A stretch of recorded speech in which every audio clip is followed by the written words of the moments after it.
Unapopata rafiki, muangalie vizuri wanangu.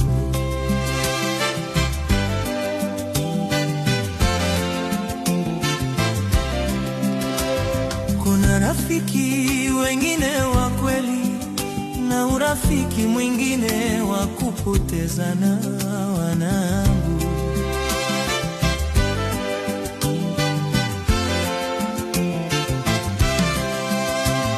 Nasema yasije yakawakuta mambo yaliyomkuta mwenzenu Masudi.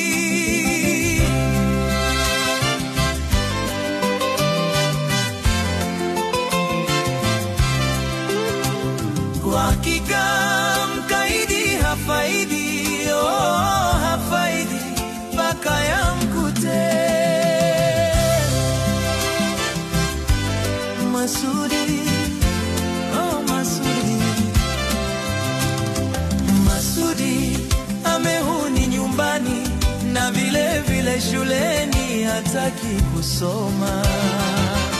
Inapita mwezi wa 3, wazazi wake nyumbani hawajamwona. Hajulikani